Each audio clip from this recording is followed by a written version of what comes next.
We're in Locust Valley, New York, at an 1845 Southern-style Greek Revival residence defined by its graceful proportions and timeless architectural presence. Its restoration is the work of homeowner and interior designer Janine Carendi MacMurray. The founder of Area Studio, her upbringing in Colombia, Sweden, Mexico, and the United States has informed her refined and collected aesthetic. When Janine purchased the property, it was in disrepair. Today, it's layered with meaningful antiques and heirloom objects from her family, bringing warmth, memory, and continuity into the historic structure. Over nearly 5 years, she undertook a phased restoration that prioritized preservation, modernizing what was necessary while safeguarding original ceilings, moldings, and architectural character. The result is a home that feels deeply rooted and deeply personal, and unmistakably her own. To watch Janine's full episode ad-free and to see more of her living room, kitchen, and mudroom, scan the QR code on screen or click the join button below. Hi Homeworthy, I'm Janine. Welcome to my home in Locust Valley. Come on in.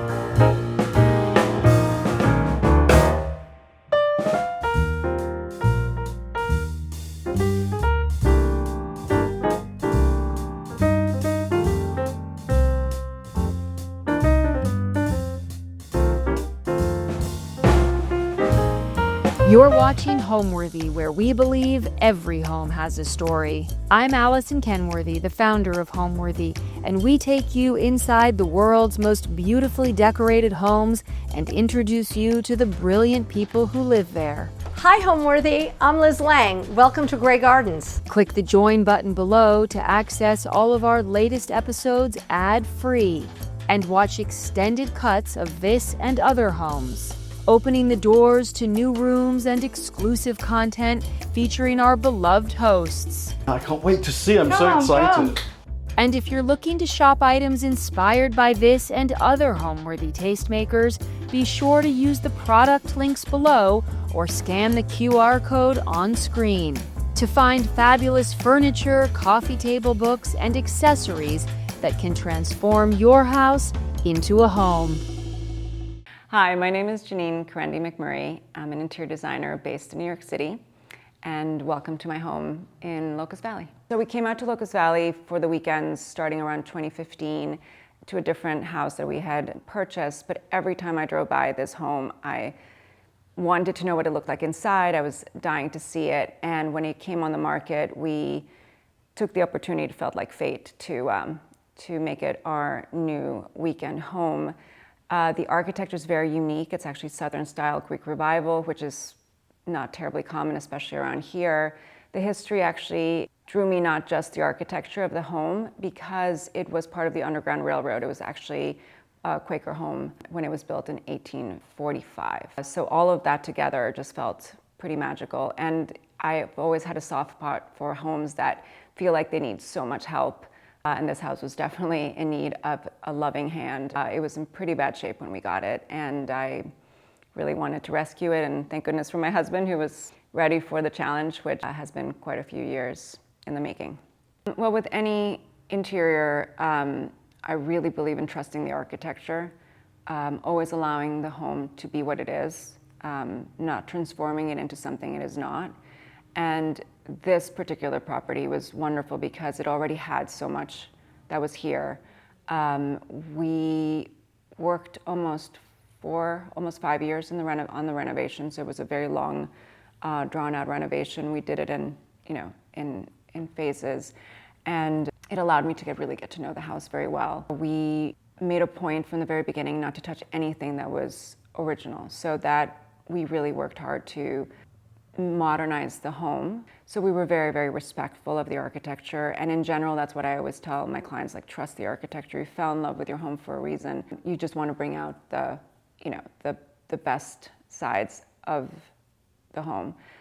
So for this particular home, all the crowns that you see here, the pieced moldings, were all original, in incredibly bad shape. We had to reconstruct a lot of it, but always back to what the original architecture was guiding us towards.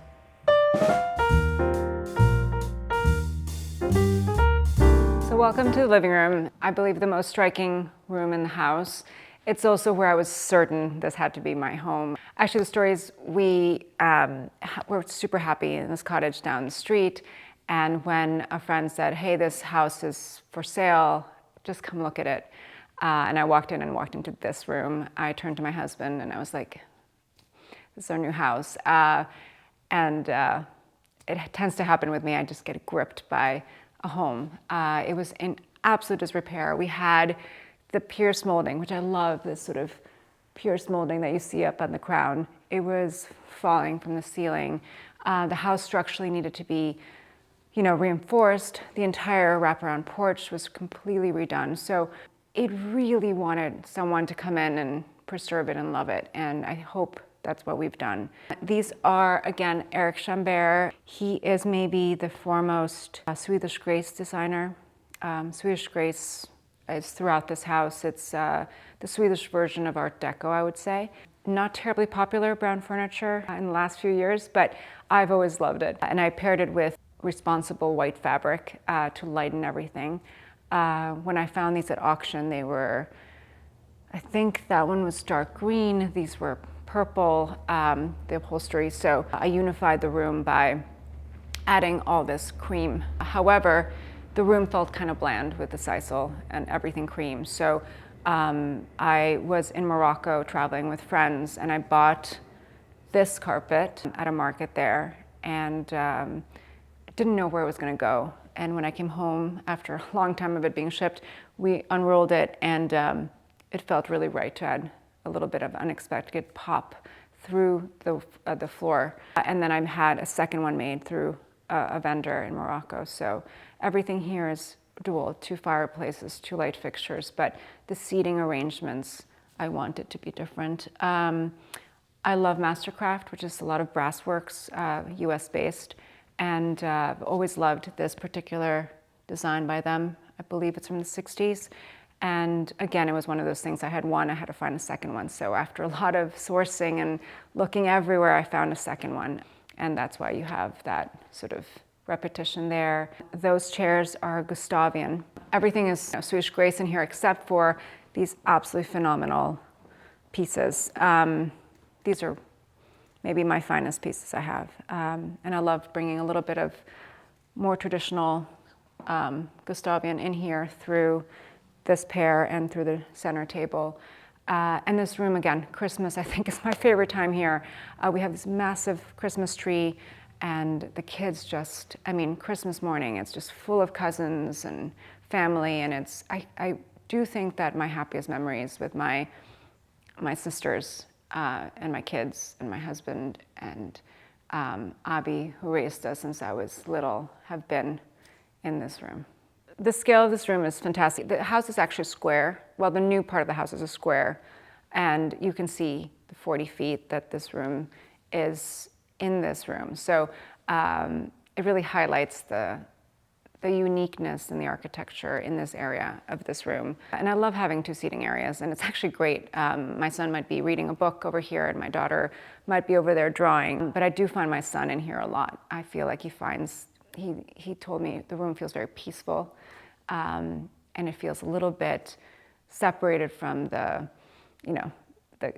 happy chaos, I would say, that's the kitchen, or my daughter with her whatever favorite TV show she has on. This has become sort of his little nook, and I love just walking by and seeing him sitting here reading. These fireplaces are actually not original. We think they're 1950s. All the fireplaces were more of that Carrara Greek Revival style. I think the owners in the 50s changed them out. I think they wanted to make it more formal, which at first I was heartbroken about, but now I actually think it works very well, and it's part of the layering of the history of the house, right? But each owner has left a bit of a stamp throughout the house.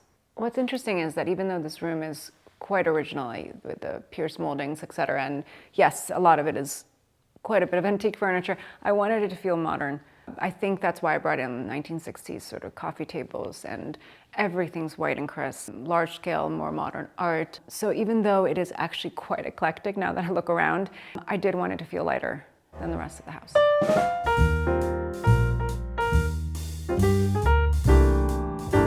Welcome to our library. This might be the most used room in our house. We do a lot of board games in this room. I actually made my husband this table for his birthday. It's a little backgammon. So I love when I walk in here and my kids are, one of them is doing maybe a puzzle and my husband is playing backgammon with my son. But the idea was to make it cozy. So the wallpaper in the ceiling has this pink tone that glows when the chandelier is on. I normally love to lacquer libraries. I do that a lot, especially in New York City. But here I took the opposite approach. I used this very chalky paint to play off the beautiful original millwork and crown molding that was already in the room. And a lot of these pieces we had previously, and they just fit perfectly in the room. The oldest piece, I think it's this Japanese table. I think it's over 120 years old approximately. The rest of the furniture is actually custom made by me, so not old. These chairs, they couldn't exactly tell me when they were from. I did not make these. These are 1930s, most likely French. But the sofa and the little stools and the backgammon we designed in-house.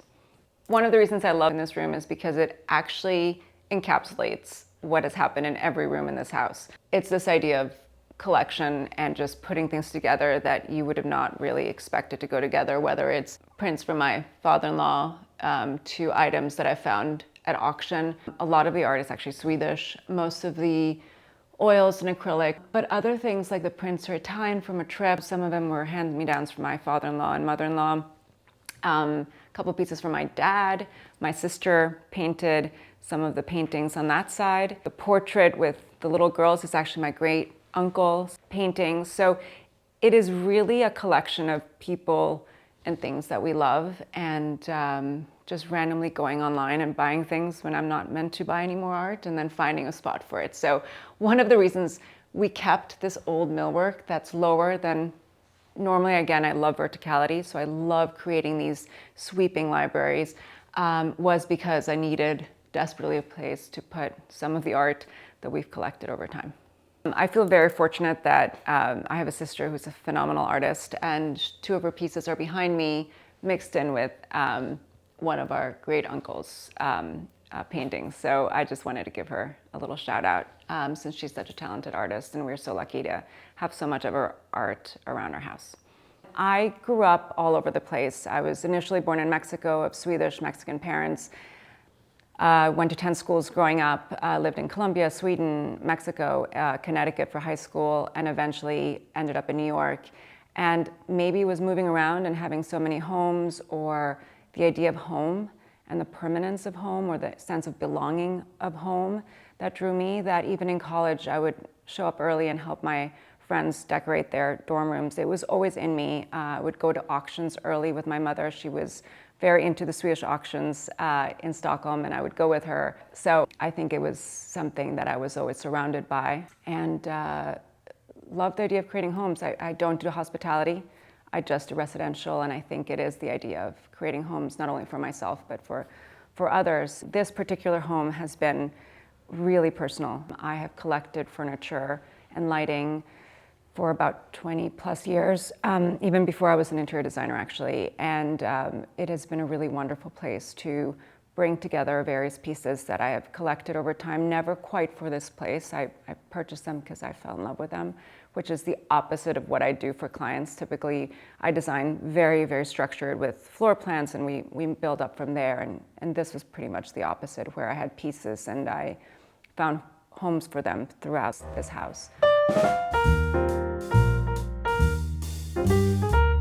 So this is the entry to our home, and it's my favorite room, and actually at Christmas. We fill this up with garland, but the rest of the year it's just a way to obviously introduce the rest of the rooms that flow into it. My husband and my son actually play indoor tennis in this hallway on top of this rug, so this is the designated court. I've actually found this. It was not made for us. It was an antique rug that I found from a Locust Valley local dealer.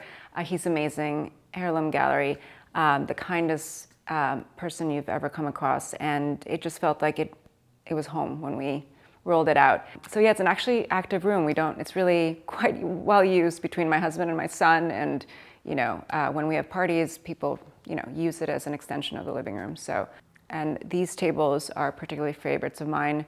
They're Swedish, and it took me about 10 years to find them. So wherever we go, they come with me. Wilfredo Lam is one of my favorite artists, so we continue to purchase and collect his pieces from this particular series.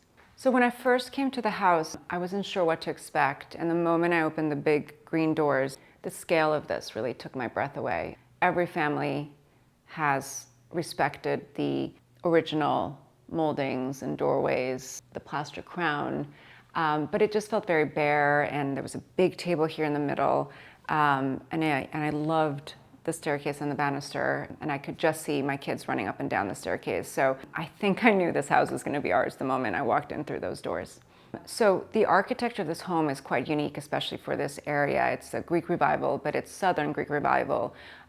So when you drive by it here in Locust Valley, it does look quite different from the other homes. And it sits on a hill with these big floor-to-ceiling windows. So you get all this light and cross ventilation.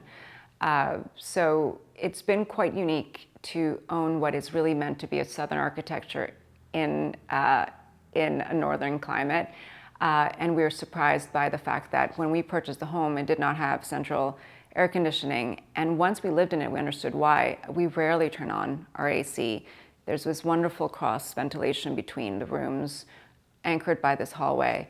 And in the winter, we do put the heat in full force. And it's wonderful to see the light go around the house as the day progresses. As I mentioned before, I love every detail that we could restore and respect from the house, including this quite grand staircase, which is wonderful again in Christmas with the garland wrapped around. It also shows very much how I use the house. One of the things I do is I have a furniture store on First Dibs, and when I find things at auction, either they get brought from Europe, or for example, this piece is from Hudson, New York. And this is a really good example of what happens. This piece was supposed to go to get restored, and instead I fell in love with it, so it stayed. This bench also is not meant to go here, but I love it, and I want to find a home for it in my own homes. So it just happened to find this little nook. Art that doesn't fit anywhere. And then this is a prime example. Before I bought it, I told myself that if I was going to invest in this piece, it was going to be for my business. But once I saw it, I fell in love with it, and here it is. And I think that's pretty much with every piece I've purchased so far. I have a problem where people will buy a piece and then I change my mind and don't sell them, my furniture. I'm very, very attached to every piece I've collected so far. I think pieces speak to me, and I just fall in love with them. There's really no rhyme or reason, and it's not like it's cyclical where over time I get tired of a piece. The longer I have a piece, the more attached I get to it. I love the idea of preserving it. And it's not even about how much it's worth, or it's just how I feel when I see the pieces. Having the opportunity to create so many homes for other people, I think this truly has been my dream home. I never expected to have a place that's this beautiful, with so much history, so close to the city, that feels European, even though it really is not. It's very American, actually, and I love that. It feels like it's a mix of everything that both my husband and I have always been drawn to. You'll notice in the bedrooms upstairs that the fireplaces are very much feel like townhouse fireplaces. So there's a little bit of New York with the Greek Revival stones, stone mantles. I don't know. It feels like a dream to have this home.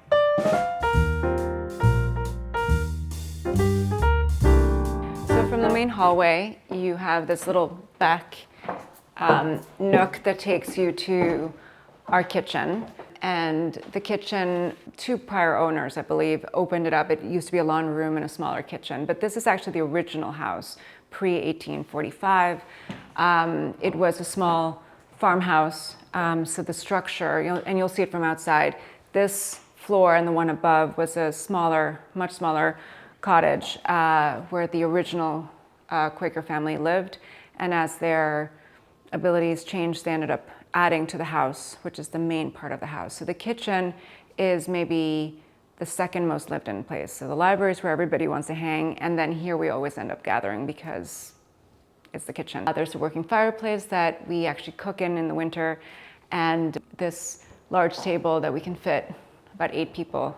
So even though we have a formal dining room, it's really here where we eat most of our meals. So out of all the rooms in the house, we did the least to the kitchen, although it actually, looking back at old pictures, it really does not look like the same kitchen. We preserved the countertop and the millwork, but we did all the crowns, hood, lighting, and it just felt like a completely different kitchen. You know, we did the brick behind as the backsplash. It used to have this very sort of dated backsplash. So I feel like with just changing the faucets and the fixtures and the hardware of the doors, raising the ceiling and creating a new crown, we were able to give it a whole new life without actually restoring it in the same way that we did the rest of the house. So compared to the grand staircase that you saw, this is the original staircase from the very beginning, and it leads to smaller bedrooms upstairs. But I actually did this. It's actually a New York City-based wallpaper called Aesthetics, and it's pretty formal for a back staircase, but I love the sort of wrinkled silk. And then I have these botanicals that came out of a collection from Sweden, and they were just loose sheets of paper. And my mother was here a weekend, and we ended up with a laser hanging each one. I think we got maybe halfway through, and then my brain started hurting, and we continued, later in the year. But when we took away the wall-to-wall carpet here, you could see all the layers of paint from previous owners, and I love that. I love the idea of being able to see all the people that have lived in this house through, the tip of their shoes, how it's worn. So instead of painting it over, we left it. We did make sure we coated it with a protective finish, just because back in the day they used, lead paint. But I love the idea of having kept the various peeling layers of paint as a sort of nod back to all the various people that have lived their lives in this home. Here's another example of every corner being used for furniture that I've purchased and haven't wanted to sell. So again, no rhyme or reason for this here other than I bought it and it needed a home. Eventually I will convince myself to sell it. So in the winter, especially when it's rather cold outside and we have a blazing fire over here, and there's this wonderful sort of seating area where I end up actually lying here, feet up, book in hand or phone if I'm scrolling online. And I wanted to bring again more of my Swedish background in. So this is actually a Schumacher print, maybe my favorite that they carry. It's a Joseph Frank print, and it's actually indoor-outdoor. So I expected things to get spilled on it. So it's just colorful and fun. And I tried to bring, everything else is quite understated, but the lighting is also like 1960s, Swedish and Italian. And then I wanted to bring in this pattern that is now well known, but not that long ago. It was mostly seen in Sweden.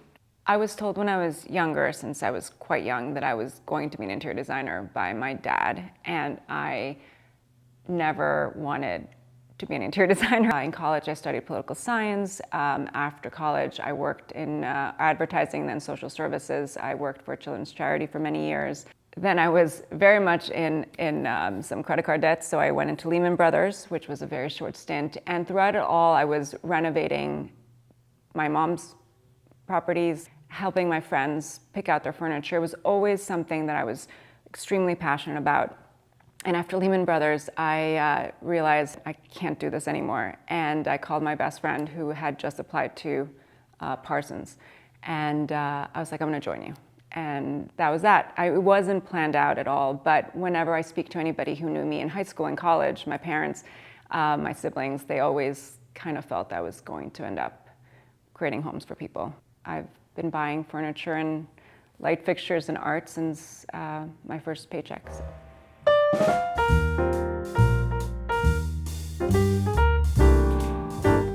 So this is our dining room. It is where we host Christmas and Thanksgiving, Easter, and the table expands to fit like 24 people. The art, again, collected from Sweden, and some of it was, this mirror was my mother-in-law's.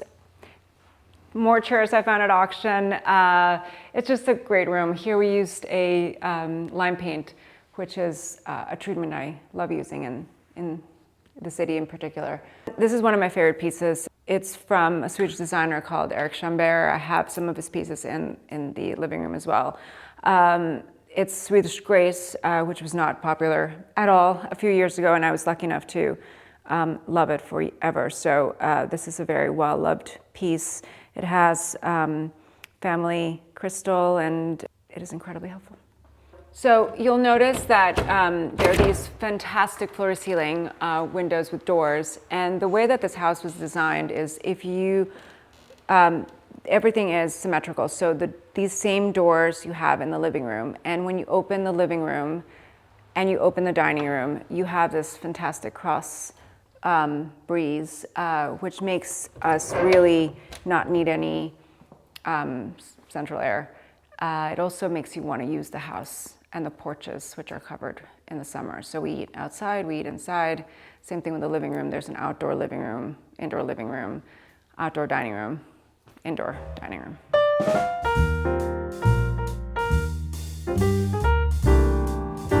Welcome to our guest room. This is one of my favorite rooms. We have pieces like this mirror that I, again, got at auction, but it reminded me of a piece we had at home growing up. Neoclassical, Gustavian, gilded mirrors are a weakness of mine. I made this canopy bed just to make our guests feel incredibly welcome. It's actually Indian hand-blocked that I bought directly from the woman who hand-blocked each piece. So she was so sweet. She made me this duvet as well, but it was really fun to do it with her. We communicated via WhatsApp, and it was very sweet.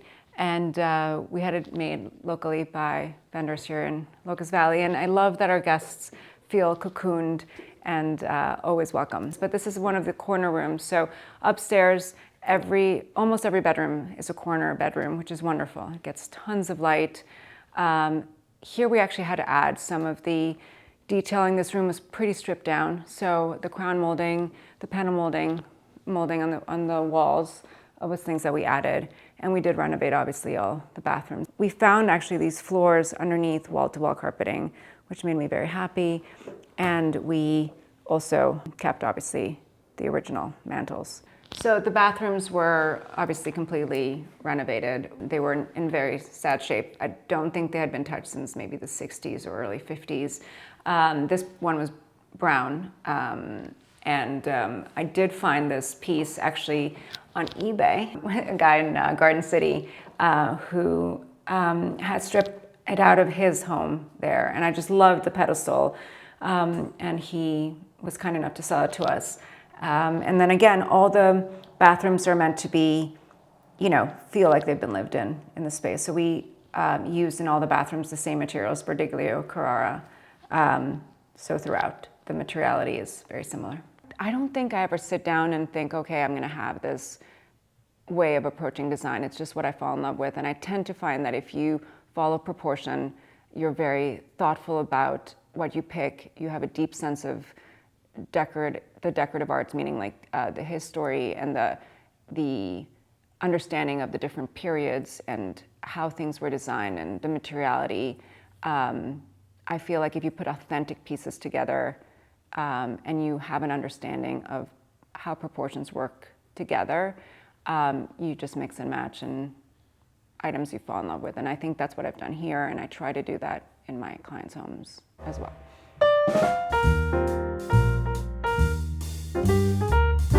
I'm going to show you the other bedrooms in the house, or the other main bedrooms in the house. This is my son's bedroom, and then my daughter has this pink number. She chose the wallpaper herself years and years ago. And in between the bedrooms is this main bedroom hall, which I love. The proportions in this house are fantastic to work with. And this wallpaper was made for us by a wonderful Argentine company, by this designer, Sofia Villamor, and through my dear friend, Carolina Simonian.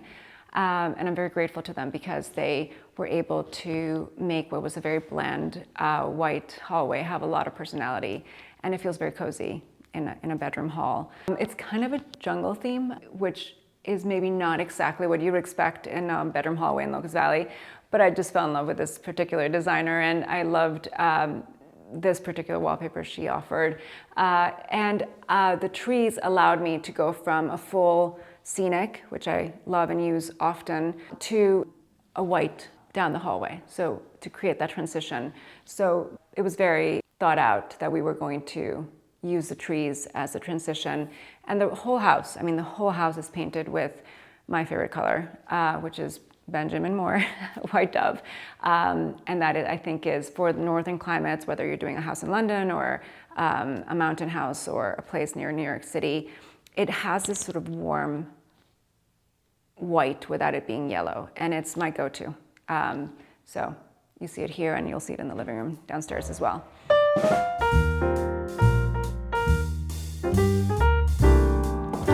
So we chose this as our primary bedroom because it's another corner bedroom, and you'll see how bright it is right now. And that's because the way that the house was designed by the original owners, the sun starts turning as the day progresses. So we are currently where the sun hits this room the most, and it's a wonderful room to wake up in. We're so spoiled in this house where the second floor, which typically has a lower ceiling, still is 10 feet, actually 10 feet and a half, which is just such a treat. So everything was meant to show the verticality. So the window treatments, this is a wonderful fabric from Brunswick and Fee, shows sort of that upward movement. This is a piece I purchased even without having a place for it. It was for our old home here in Locust Valley. It was in a shop, also Silver Creek, in Locust Valley, and I highly recommend if you're ever here to go and visit her.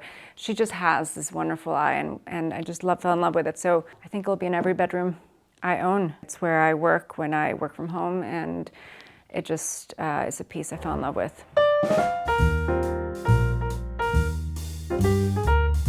This is her bathroom. We obviously fully renovated. Still the same color scheme with the Bordiglier and Carrara.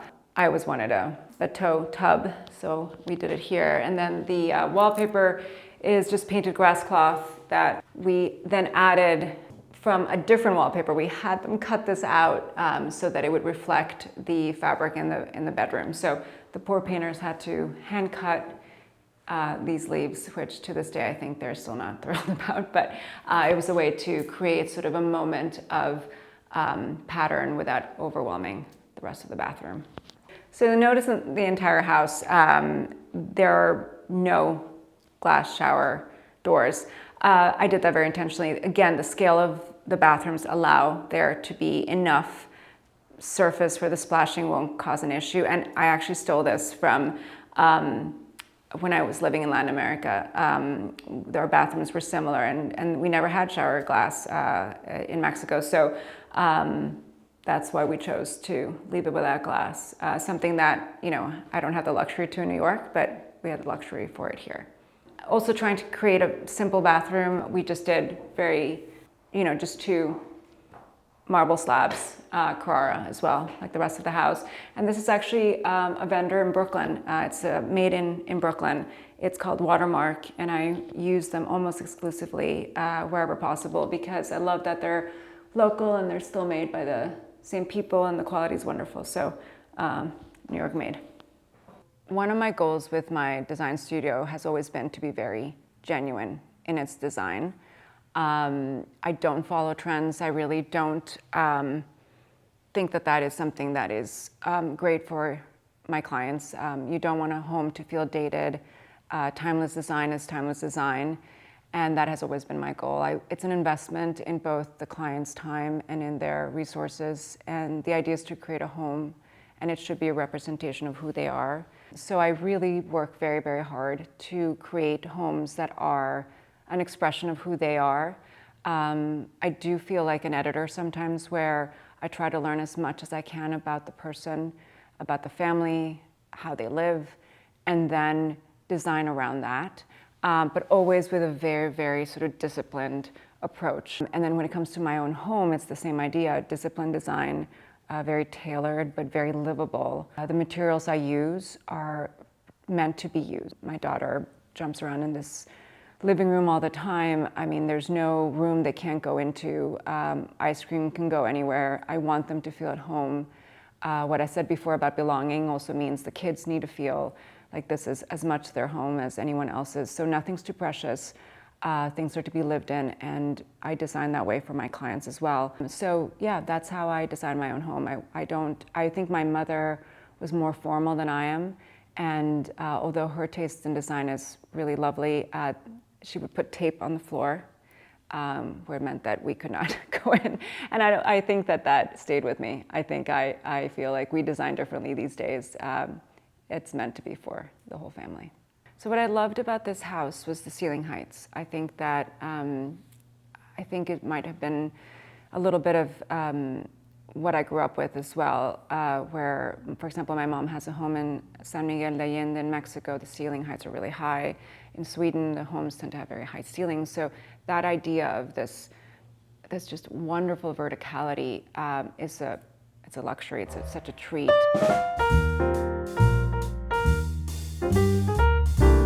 So before we go up to the attic, I wanted to show you my husband's home office. This was the fastest renovation I've done in my life. We put upholstered velvet on the walls over completely unrenovated walls, and it was fantastic. So I think my favorite before after was only 24 hours in between. So I have been using upholstered walls a ton the last maybe decade, and it was really nice to create a cozy room for him when he's working from home. I think in the last few years you've seen upholstered walls more. I have always used them. Again, it's the idea of craftsmanship that I love, and I guess reminds me of older generations that reminds me of their homes. But it's quite sustainable. You can change the fabric over the existing batting. It helps with insulation. This part of the house tends to be a little bit colder, so I wanted him to have a cozy room. And again, green, which is again not my color, but for this house it just felt quite right. So you'll see hints of green throughout, and I believe it's just in the back of my head. I was thinking, we're out in the country, green front door. I don't think I overthought it. I just fell in love with the idea of giving him a cozy room that felt like his little nook in the house.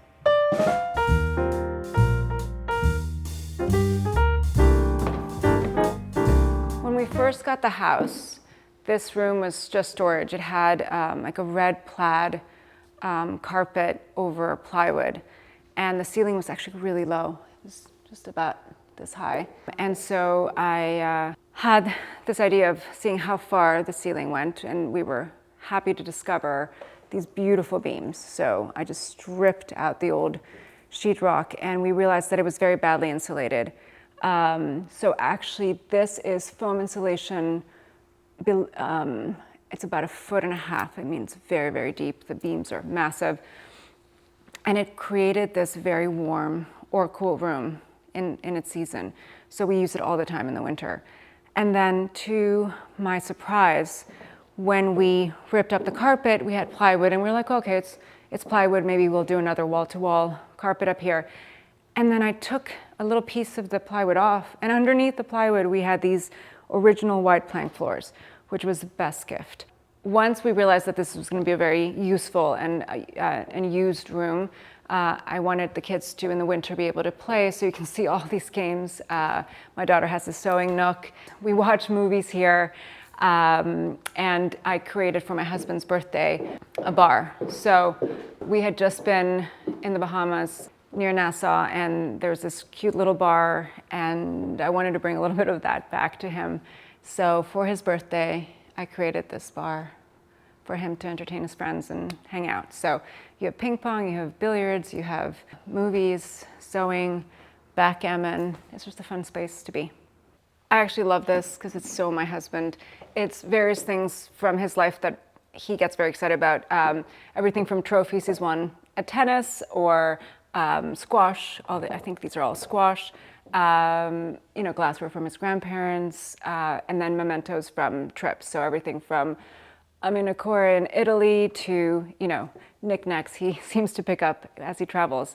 And I just love it. It's so him. He loves mixing drinks for people and making them feel welcome. So so that's all his trophies he's won. So when I created this, I wanted, him to show off his love of mixed cocktails and, I guess, racket sports.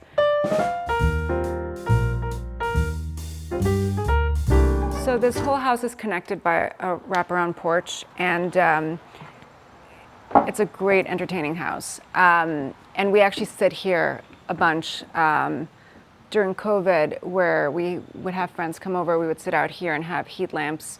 So it's a nice indoor-outdoor sort of experience. Again, lots of Swedish Joseph Frank, and my daughter who hates mosquitoes. This is a great place to be in the evening. So the whole house has wraparound porches. This is sort of like the sitting area, and the other side has the dining area as well. But I love this place. We've had many fun evenings here. So let me take you now to the backyard.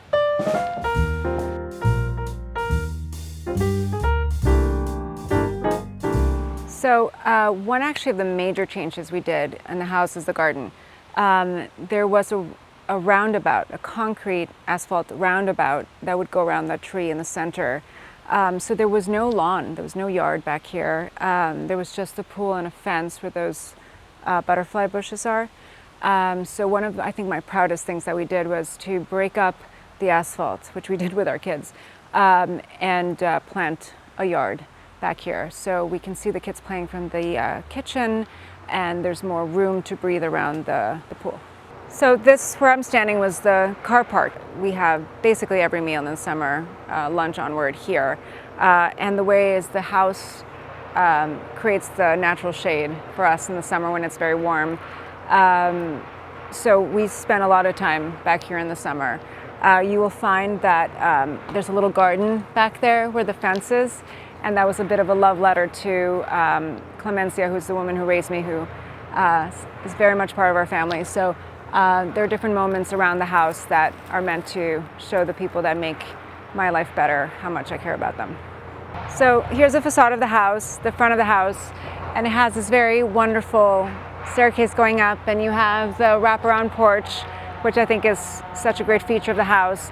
And in the spring, and actually most of the summer, these hydrangeas are just, overflowing with hydrangeas, which is blooms that are massive and big. So not only do we have hydrangeas that are in bloom out here, but we tend to cut them and fill the house with vases full of the garden's hydrangeas.